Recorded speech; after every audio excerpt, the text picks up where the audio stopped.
Hello everyone, good afternoon সবাইকে। দেখো, স্নান টান হয়ে গেছে আজকে, অনেক সব কিছু পরিষ্কার করেছি, সব ধুয়ে টুয়ে স্নান করে চলে এসেছি। আজকে তো আমার 7 days হয়ে গেছে, তার জন্য এখন দেখো কী রান্না করছি, চলো তোমাদের সাথে শেয়ার করি। দেখো, এখানে মুগের ডাল বসালাম, সব কিছু সিদ্ধ দিয়েছি। গাজর বিটস আমার ছেলের জন্য, গাজর আর বিটস, আর আমার শ্বশুরের জন্য উচ্ছে সিদ্ধ দিয়েছি।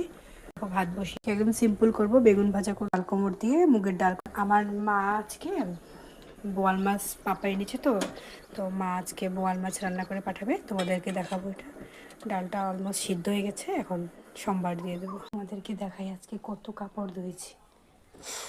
আমার রুমটা পুরো ক্লিন করে রেখেছি, আজকে পুরো বাড়িতে কাপড়ে কাপড়, সারা বাড়িতে অনেক কাপড়, অনেক কাপড়। আজকে অনেক কাপড়, বাপরে বাপ। এখন নিয়ে যাই, অনেক কাপড় শুকিয়ে গেছে। এই যে এই কাপড়গুলো সব এখন নিয়ে যাবো বাচ্চার।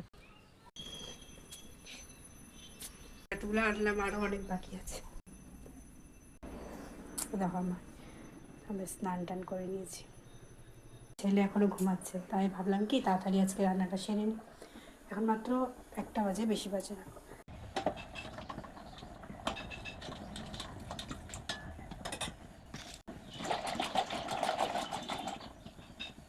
এই দেখো, এখানে আমার চাল কোমর দিয়ে ডাল হয়ে গেছে,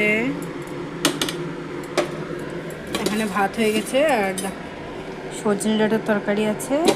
এখানে বানাবো চাটনি, বড়ই আর টমেটো দিয়ে চাটনি করবো, আর এখানে বেগুন ভাজা করবো।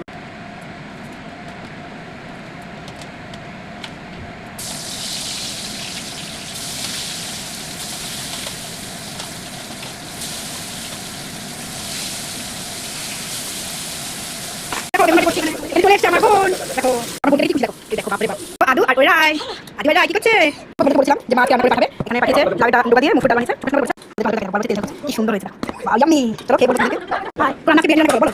বলো বলো বলো বিরিয়ানি আজকে আমরা বিরিয়ানি রান্না করব। এই দেখো, আমার টক হচ্ছে, জিরার টক হয়েছে রান্না। এই দেখো, রাইকে কে খুশি। এই দেখো বাবা, এই দেখো আমার রান্না হয়ে গেছে। এখন একটু কাজে আমি ছেলে শুয়ে থাকবো। এই দেখো আমার ছেলে স্নান হয়ে গেছে, দেখো ছেলেকে।